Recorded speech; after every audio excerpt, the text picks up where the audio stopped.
Olá, meninos e meninas, professora Ana Flávia. Estamos de volta com as nossas videoaulas, onde hoje, na aula de filosofia, vamos abordar um pouco sobre o que já estamos estudando, ou seja, vamos revisar algumas coisas e complementar sobre a questão dos sofistas. Vamos entender quem foram realmente esses sofistas, quais eram os seus pensamentos, quais eram as suas ideias. E aí você, nas aulas anteriores, se ficou com alguma dúvida e não passou essa mensagem lá no Class para que eu lhe esclarecesse, tirasse essa dúvida de você, esse é o seu momento. Por quê? Porque vamos revisar, de certa forma, o que já estudamos até agora para concluir o nosso assunto sobre a questão dos sofistas.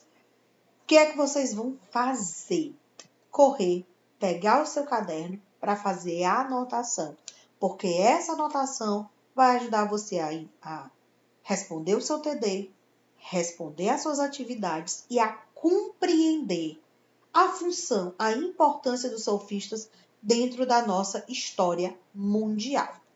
E aí, pegou o caderno? Sim? Então vamos começar a nossa aula. Observe, não é para sair anotando tudo, não é. Tenha calma que eu vou orientar as anotações para vocês.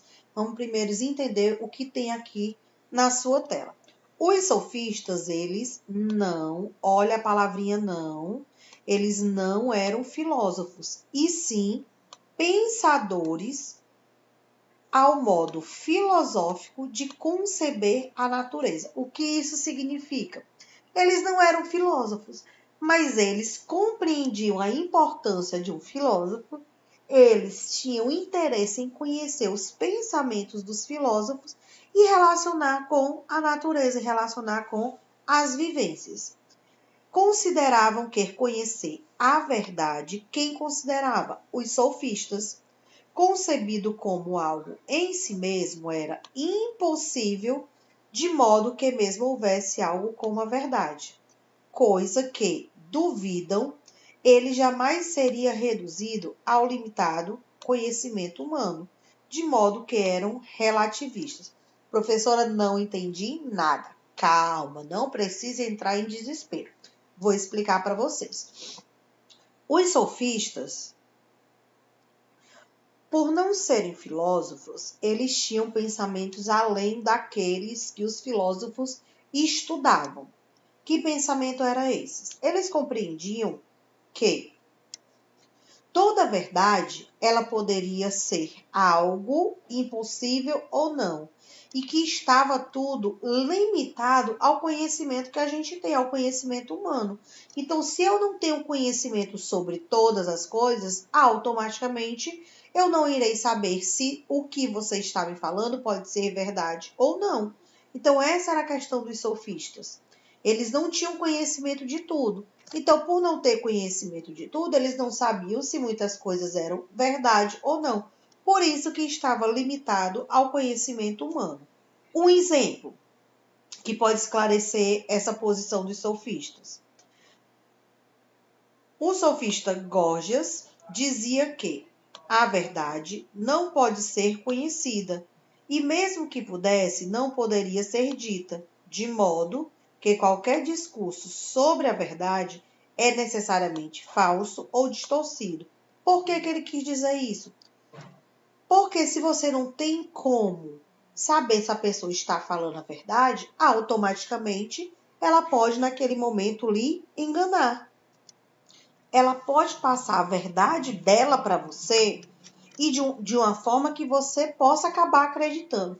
Mas será que o que essa pessoa está lhe falando realmente é verdade? Você só vai descobrir se você tiver o conhecimento suficiente. Os sofistas eram mestres da retórica e da oratória. Eles compunham-se de pressuposto de que as leis e os costumes sociais eram de caráter divino e universal, conhecido como relativismo.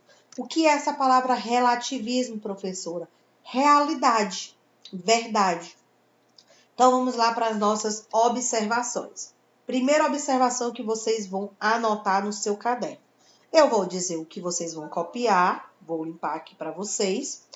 Vou colocar pausa e vou anotar no caderno. Terminou de anotar, tiro pausa para a gente continuar nosso conteúdo. Primeiro ponto que vocês vão anotar é este, que eu numerei, número 1. Depois, vocês vão anotar o número 2. Número 1 e número 2. Coloca pausa para copiar e depois tira para a gente continuar. Continuando o nosso conteúdo, na Grécia Antiga, principalmente na cidade de Atenas, lembrando que a Grécia Antiga tinha duas principais cidades, Esparta e Atenas, mas aqui com relação aos sofistas, nós temos relacionado a cidade de Atenas.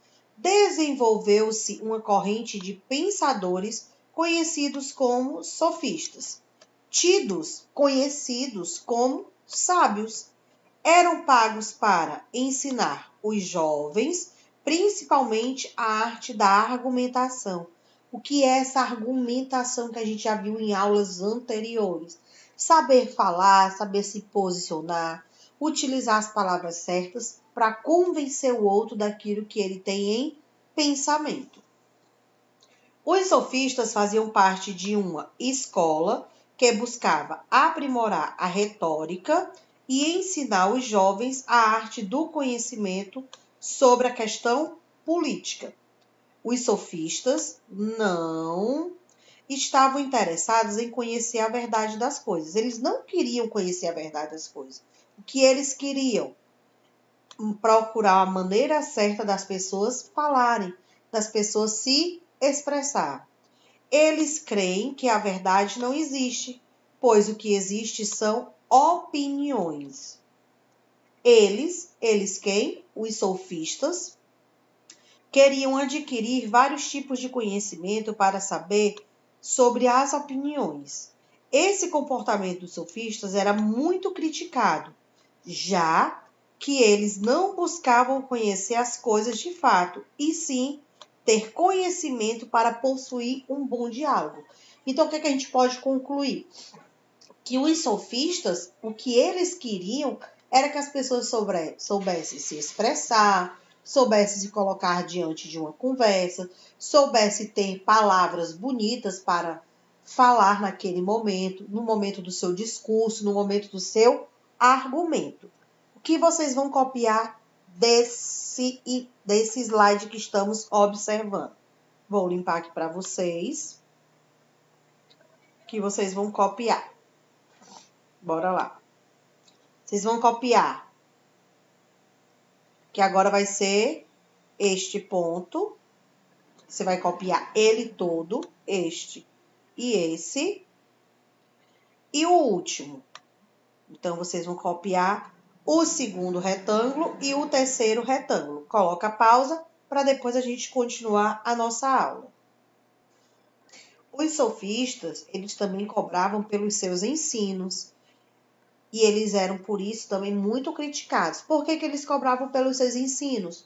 Porque se eles eram contratados pelos atenienses, principalmente pela elite de Atenas, para ensinar os seus filhos a ter uma boa postura, a ter um espírito de liderança, saber argumentar, saber se expressar, por que eles não iriam cobrar por isso? Mas eles eram muito criticados. E quem criticavam eram Sócrates, Platão e Aristóteles, que eram filósofos que não concordavam com o posicionamento dos sofistas. Então, professora, eu posso dizer, relacionar que os sofistas eram professores? Sim, você pode sim relacionar a palavra sofista a professor. Os sofistas, eles acreditavam que o ideal não era chegar à verdade, mas sim conseguir sempre solucionar os problemas. Sua ajuda não era tão voluntária. Por quê? Porque eles cobravam. E como eles cobravam, então automaticamente era o quê? Pago. Então, a ajuda dos sofistas, que eram considerados professores, não era uma ajuda voluntária, e sim uma ajuda paga. onde eles recebiam pela sua prática da retórica.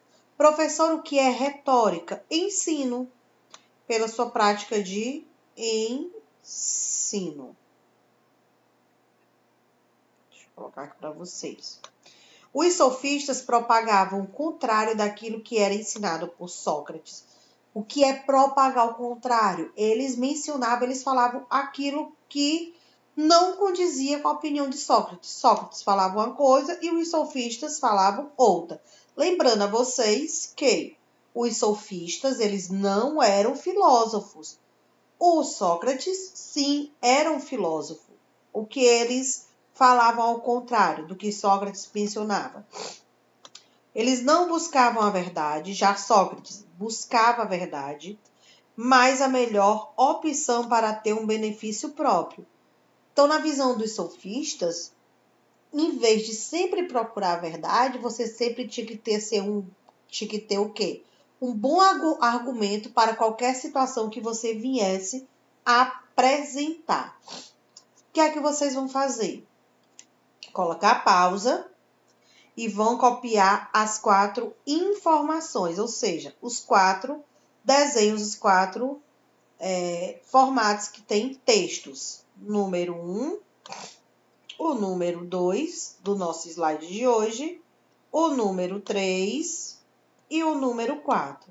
E lembrando de acrescentar a anotação que eu coloquei, que sofistas eram professores e que retórica significa ensino. Como os sofistas foram mestres da oratória, que vendiam para os cidadãos suas habilidades com um discurso fundamental para a política, eles defendiam a opinião de que ele lhes pagasse bem, ou seja, estou ensinando para o seu filho, então automaticamente eu quero que você me pague bem. Eles acreditavam que a verdade não era uma absoluta, mas era fruto de uma construção humana, fruto de um argumento. Os principais sofistas foram Górgias, Protágoras e Hípias. Para eles, como afirmativa da frase de Protágoras, o homem é a medida de todas as coisas, então eles acreditavam nisso, que o ser humano era medido de todas as coisas, que a verdade ela não era algo crucial, mas sim um argumento. Por isso não existiam coisas como o frio real. O frio é frio, apenas para quem o sente. Também não existiria um sentimento natural do pudor ou da verdade que Sócrates tanto provocava. Os sofistas buscavam a construção de uma política de ordem retórica com base em estudos, baseando-se normalmente nos interesses de quem defendia os valores e os vários pontos de vista possíveis. Os sofistas não eram pessoas comprometidas na descoberta da verdade, mas sim na questão de como você se posicionar, se expressar e colocar as palavras certas dentro de uma determinada situação. Os sofistas, eles não consideravam a verdade como um fator universal, mas sim um objetivo em busca de um ser humano melhor. A verdade para eles é ideal que o indivíduo defenda, ou seja, sempre use um argumento, um pensamento. E para concluir, o pensamento dos sofistas diante da sociedade, mais uma vez, eles defendiam que era por meio da retórica, por meio do argumento, do ensino e da oratória, o modo de falar, sempre procurando utilizar as palavras certas, as palavras corretas, para que você sempre estivesse com o seu pensamento crítico sendo relativo, mostrando que você era sábio e virtuoso. Dessa forma, quando iam ensinar um profissional sofista, projetava os estudos na prática e nas estratégias de argumento. Assim, independente da situação, os estudantes saberiam se sobressair em qualquer atividade, atingindo o ápice da sua excelência, ou seja, chegando ao seu objetivo final. Encerrando a nossa aula, o que é que vocês vão fazer? Tirar foto do seu caderno das anotações que foram propostas no decorrer da nossa aula, enviar lá no Class. valendo nota de atividade. Cuidado com o prazo de entrega. Para não perder esse prazo de entrega, assim que terminar a nossa aula, você tira sua foto e envia. E organize no seu caderno. Cuidado com a letra, prestem atenção na letra, organizem, para que você depois possa entender o que você anotou. Qualquer dúvida que surgir, qualquer dúvida que vocês tiverem, pode passar a mensagem lá no Class, que eu irei explicá-la para vocês. A gente vai ficando por aqui. Até a nossa próxima aula. Tchau!